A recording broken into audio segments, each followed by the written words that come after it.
जब किसी बच्चे के भाई बहन को विकलांगता होती है तो ये नेचुरल है कि उस बच्चे के मन में तरह तरह की भावनाएं आएंगी। जब परिवार में एक बच्चे को बहुत ज़्यादा अटेंशन, बहुत ज़्यादा टाइम और उस पर बहुत सारे पैसे खर्च किए जाते हैं तो ये भी नेचुरल है कि दूसरा बच्चा जो है उसके मन में तरह तरह की भावनाएं, जैसे कभी कभी उदास होना या जेलसी महसूस करना या गुस्सा महसूस होना, ऐसी भावनाएं हो सकती हैं। लेकिन कई बार ऐसे भी होता है कि बच्चे को अपने सिबलिंग पे, अपने भाई बहन पे गर्व है कि अरे आज उसने पहली बारी एक शब्द बोला या पहली बारी चलने की कोशिश की, ऐसे भी हो सकता है।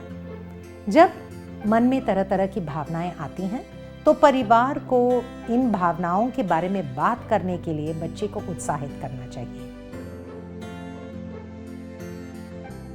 बच्चों को ये जानना चाहिए कि अपने भावनाओं के बारे में बात करना नॉर्मल है और हर कोई को करना चाहिए। माता पिता उदाहरण के लिए अपनी भावनाओं के बारे में बात कर सकते हैं।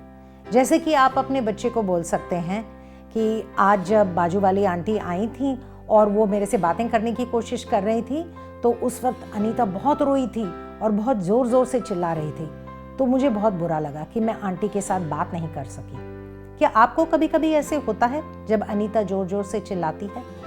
ऐसे बोलने से आपके बच्चे को लगेगा कि हाँ, मैं अपनी भावनाओं के बारे में भी बात कर सकती हूँ क्योंकि मेरी माँ या मेरे पिता भी इसके बारे में बात करते हैं। जब किसी बच्चे के भाई बहन को विकलांगता है, ये ज़रूरी है कि हम उस दूसरे बच्चों को इस बच्चे की विकलांगता के बारे में सिंपल से शब्द में बताएं ताकि वो समझ सकें कि मेरे भाई या बहन को किस तरीके का विकलांगता है। साथ ही साथ हमें इन बच्चों को ऐसे शब्द बताने हैं जिससे कि वो अपने दोस्तों से और दूसरे बड़े लोग जो उनकी ज़िंदगी में हैं, चाहे टीचर हो या कोई आंटी हो, उनको वो बता सकें कि मेरे भाई का या मेरी बहन के विकलांगता का वजह क्या है या वो क्यों नहीं बोल पाता है। जैसे सिंपल से शब्द में हम बता सकते हैं कि आप अपने दोस्तों को बता सकते हो कि रहीम इस वक्त बोल नहीं सकता है लेकिन आँखों से और इशारे से मुझे सब समझा देता है। आप भी सीख जाओगे कि वो क्या समझाने की कोशिश कर रहा है। जब आप अपने बच्चे को दूसरे बच्चे की विकलांगता के बारे में बता रहे हैं तो उन्हें प्रश्न पूछने के लिए एनकरेज कीजिएगा। और चाहे वो कितने ही कठिन प्रश्न हो, ये ज़रूरी नहीं है कि आपको सारे जवाब आने चाहिए। आप बच्चे को बोल सकते हैं कि इस वक्त तो मुझे जवाब आता नहीं है, कि मुझे इस वक्त आंसर पता नहीं है, लेकिन मैं पता करके आपको बताती हूँ।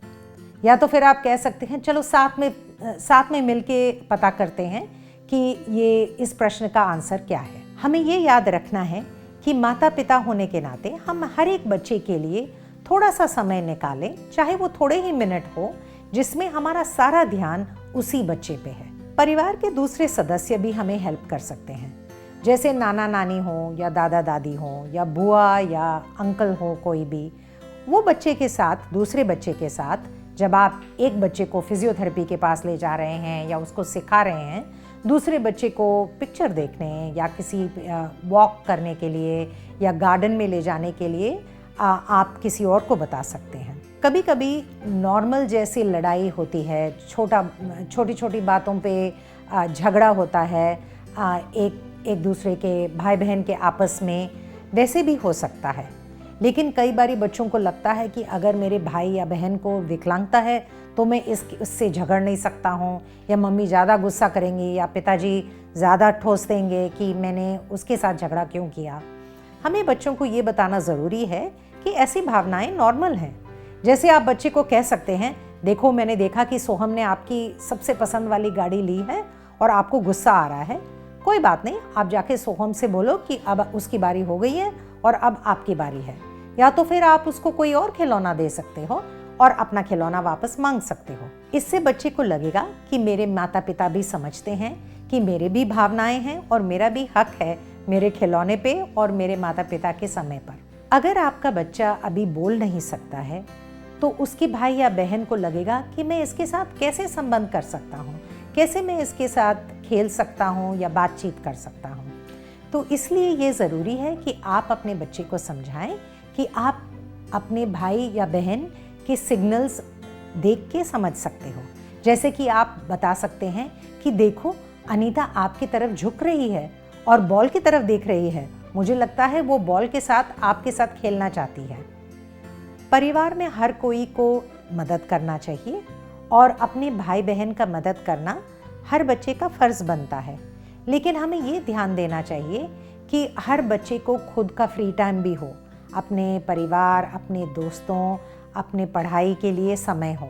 ऐसे नहीं होना चाहिए कि बच्चे को लगे कि मुझे माता पिता का रोल निभाना पड़ रहा है। परिवार में हर कोई को अपना ख्याल भी रखना चाहिए। जब हम अपना ख्याल रखते हैं तभी हम दूसरों का ख्याल रख पाते हैं।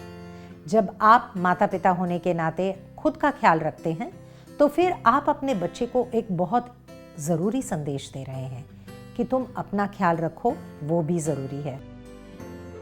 जिन बच्चों के भाई या बहन को विकलांगता है, उनकी ज़िंदगी कभी कभी कठिन रहती है, लेकिन कई बारी उनकी ज़िंदगी समृद्ध भी बन जाती है। इसकी वजह से ये बच्चे बड़े होकर कई बारी करुणात्मक और दयालु भी बनते हैं और दूसरे लोगों को अपनी ज़िंदगी में शामिल करते हैं जो किसी भी तरीके से अलग हैं।